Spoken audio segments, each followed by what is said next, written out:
14 اور 15 شعبان کی درمیانی رات، جس کو ہمارے ہاں عام طور سے شب برات کہا جاتا ہے، اس کے بھی کچھ احکام ہیں۔ یہ ایک ایسی رات ہے جس کی فضیلت متعدد روایات سے ثابت ہے، اور اس رات میں عبادت کو موجب اجر و ثواب قرار دیا گیا ہے عام راتوں سے زیادہ۔ آج کل بعض حضرات یہ فرماتے ہیں کہ شب برات کی کوئی حقیقت نہیں ہے، یا اس کے بارے میں کوئی صحیح حدیث سے ثابت نہیں ہے۔ یہ بات درست نہیں۔ حقیقت میں شب برات کی فضیلت 17 صحابہ کرام رضی اللہ تعالی عنہما سے روایت ہے، 17 صحابہ کرام سے، کہ انہوں نے نبی کریم صلی اللہ علیہ وسلم کی طرف سے یہ بیان فرمایا کہ اس رات میں عبادت کرنا فضیلت رکھتا ہے۔ ان میں سے بات روایتیں سند کے اعتبار سے کچھ کمزور بھی ہیں، لیکن مجموعہ ان تمام روایتوں کا 17 روایتوں کا یہ بے اصل اور بے بنیاد نہیں۔ اس لیے علماء محققین کا کہنا یہی ہے کہ شب برات یعنی 14 اور 15 کی درمیانی شب یہ خصوصی فضیلت رکھتی ہے، اور اس میں عبادت کا اہتمام کرنا، نمازوں وغیرہ کا، نفلی نمازوں کا، یہ مسلمانوں کو اس کا اہتمام کرنا چاہیے۔ اور اس میں بعض روایتوں سے معلوم ہوتا ہے کہ اللہ تبارک و تعالیٰ کا منادی اس رات میں آواز لگاتا ہے کہ الا هل من مستغفر فاغفر له، سنو کیا کوئی ہے جو اپنے گناہوں کی مغفرت مانگنے والا ہو اور میں اس کی مغفرت کروں۔ هل من مبتلا فاعافیہ، ہے کوئی مبتلا مصیبت، مشکلوں میں مبتلا، جس کی مصیبت کو میں عافیت سے تبدیل کروں۔ یہ ساری رات اللہ تبارک و تعالیٰ کی طرف سے اعلان ہوتا رہتا ہے۔ لہذا اس رات میں جاگنا اور عبادت کرنا یہ عام راتوں سے زیادہ فضیلت کا سبب ہے۔ دعائیں کرنا بشرطے کہ وہ عبادت اسی طرح کی جائے جس طرح جناب نبی کریم سرور دو عالم صلی اللہ علیہ وسلم نے فرمائی، اس میں بھی اپنی طرف سے کوئی اضافہ نہ ہو۔ جیسا ابھی میں نے بتایا، مثالیں دی آپ کو کہ اپنی طرف سے اضافہ کوئی شریعت میں مقبول نہیں۔ کل محدثۃ بدعہ وکل بدعۃ ضلالہ، ہر نئی بات جو انسان دین میں پیدا کرے وہ بدعت ہے، اور ہر بدعت گمراہی۔ تو شیطان تو انسان کے پیچھے لگا ہوا ہی ہے، اسے دیکھا کہ یہ رات فضیلت والی آنے والی ہے، تو اس فضیلت والی رات میں مسلمان متوجہ ہوں گے، اللہ تعالیٰ کی طرف رجوع کریں گے، عبادتیں کریں گے، دعائیں مانگیں گے، تو میرا تو گھاٹا ہو گیا۔ لہذا اس نے ایسے ایسے طریقے ایجاد کروا دیے کہ لوگ جو ہیں عبادت سے ہٹ کر ان طریقوں میں لگ جائیں، اور ان کی وجہ سے اس رات سے جو فائدہ اٹھایا جا سکتا تھا وہ نہ اٹھاتا۔ کیا کے طریقے گڑھ لیے کہ بھائی نماز پڑھو یا نہ پڑھو، شب برات کا حلوہ ضرور پکاؤ۔ وہ نماز پڑھو یا نہ پڑھو، عبادت کرو یا نہ کرو، لیکن حلوہ پکانا ضروری فرض۔ اگر کوئی نہ پکائے تو قابل ملامت، یہ لے بھائی اس کے گھر تو شب برات کا حلوہ بھی نہیں پکتا، یہ بڑا وہابی ہے، یہ جو ہے ایسا کنجوس ہے، بخیل ہے کہ اس کے گھر میں حلوہ ہی نہیں پکتا۔ اب کوئی خدا کا بندہ پوچھے کہ بھئی حلوے کا کہیں ذکر قرآن میں، حدیث میں، صحابہ کرام کے تعامل میں کہیں ہے؟ کہ بھائی شب برات کے دن حلوہ پکنا چاہیے. نہ قرآن میں اللہ تعالیٰ نے فرمایا، نہ نبی کریم سرورت عالم صلی اللہ علیہ وسلم نے ارشاد فرمایا، نہ صحابہ کرام کے عمل میں کہیں اس کا کوئی دور دور کوئی نشان نظر آتا ہے. مگر یہ حلادی بات اور اس کو فرض اور واجب سے زیادہ ضروری قرار دے. کوئی پوچھے بھائی حلوہ نہ پکاؤ یہ بدعت ہے. ارے بھائی حلوہ پکانے میں کیا ہے؟ حلوہ کوئی حرام چیز ہے؟ تو یہ جواب، ارے بھائی حلوہ حرام کوئی چیز نہیں، روز پکاؤ، لیکن شب برات کو خاص طور پر حلوے کے لیے مخصوص کر لینا اور اس کو فرض قرار دینا اور واجب قرار دینا، کوئی نہ پکائے تو ملامت کرنا، یہ اپنی طرف سے دین میں اضافہ ہے جو اللہ تعالیٰ کو گوارا نہیں. تو ایک تو یہ شگوفہ چھوڑ دیا شیطان نے. دوسرا اس سے زیادہ خراب کہ بھائی شب برات میں آتش بازی ہونی چاہیے. الیاذ باللہ العلی. اس میں لاکھوں روپیہ آگ میں جلا دیا آتش بازی کرنے سے. آتش بازی ہو رہی ہے اور آپ جانتے ہو کہ اس آتش بازی نے جانے کتنے بے گناہوں کی جان لی ہے.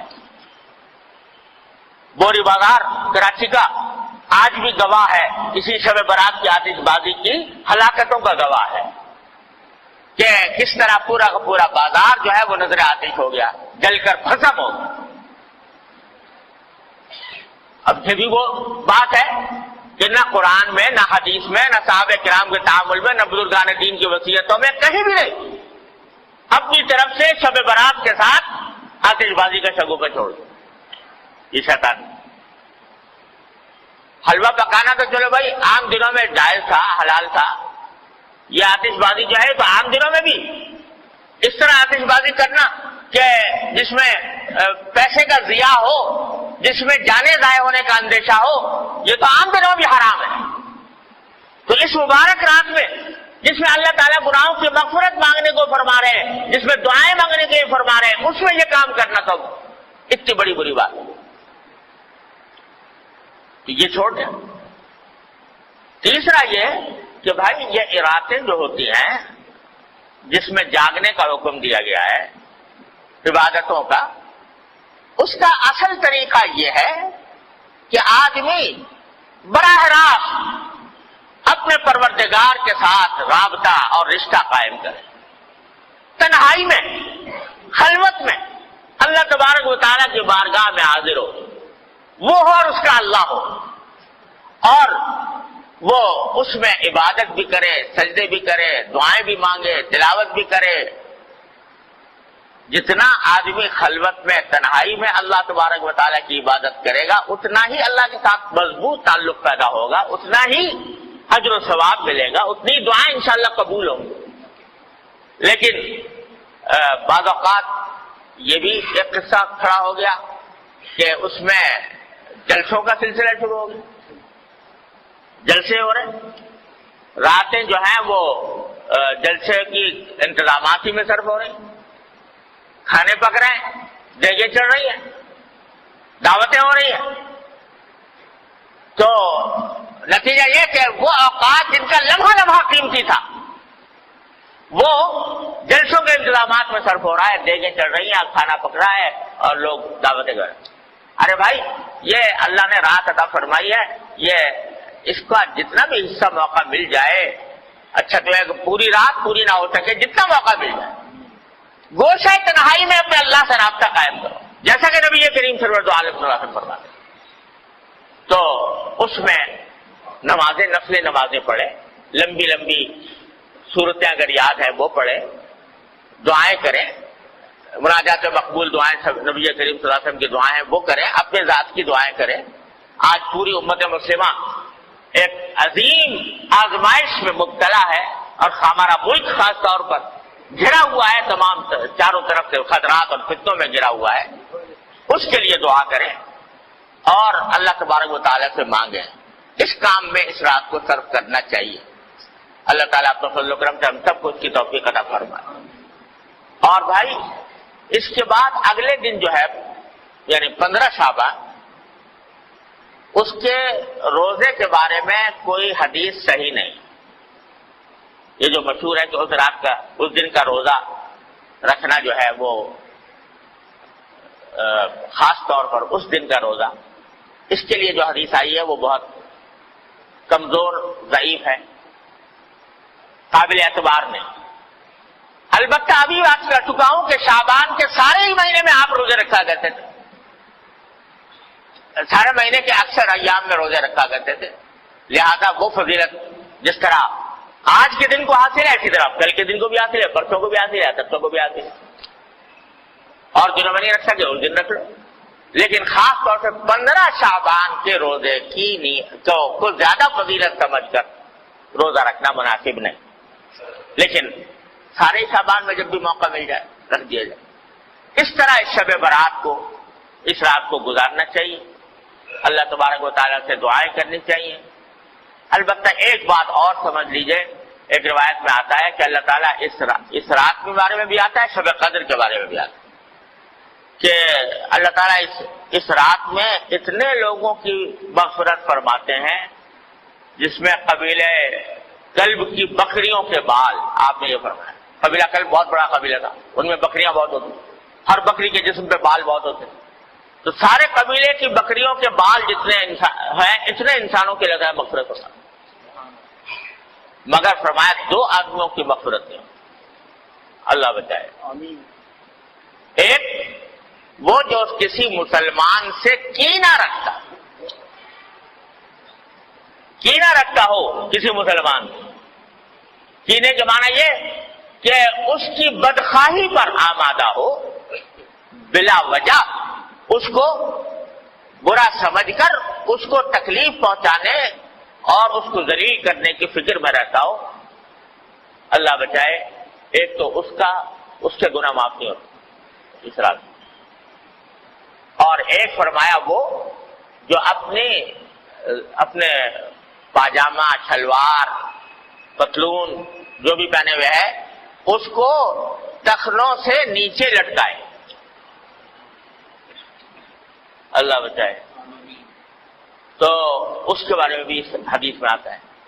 لہذا اس کا اہتمام کرنا چاہیے، ہمیشہ ہی کرنا چاہیے کہ اللہ تعالیٰ کسی مسلمان کے خلاف دل میں کینہ رکھنے سے محفوظ رکھے.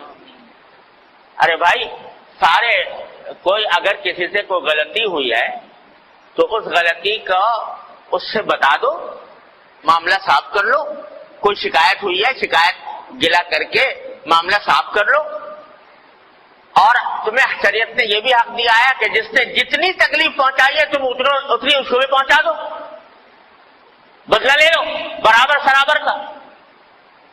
لیکن دل میں کینہ لے کے بیٹھ گئے اور اس کو ہر طرح ذلیل کرنے، خار کرنے، تکلیف پہنچانے، بدخواہی کرنے کی فکر میں لگ گئے.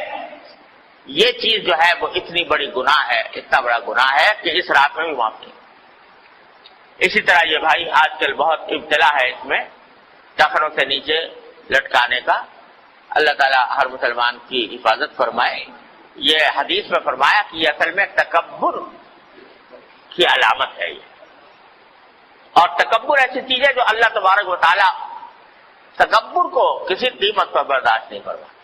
فرمایا الکبریاء ردائی فمن نازعتہ قسمت، او کما قال صلی اللہ علیہ وسلم، کہ بڑائی تو میری صفت ہے، میری چادر ہے.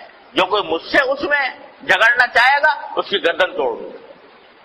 تو تکبر بہت خراب ہے اور یہ تکبر کے علاوہ اس واسطے اس سے حضور نے منع بھی فرمایا اور اس جگہ پر خاص طور سے اس کا ذکر فرمایا.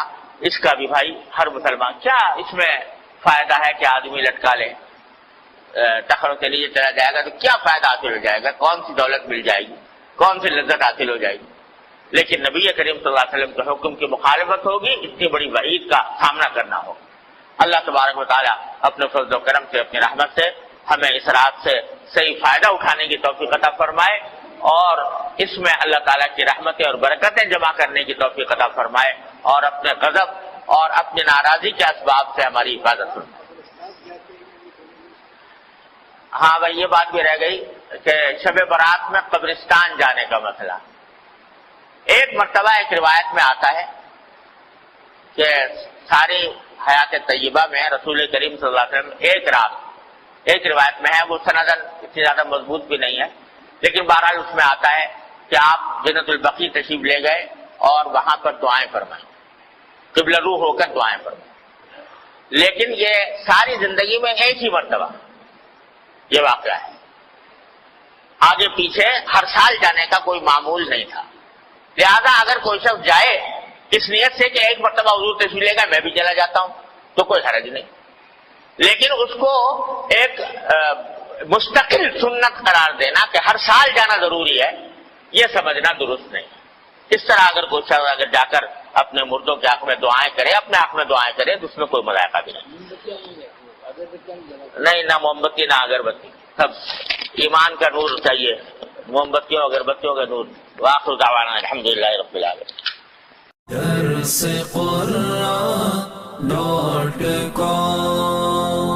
www.darsequran.com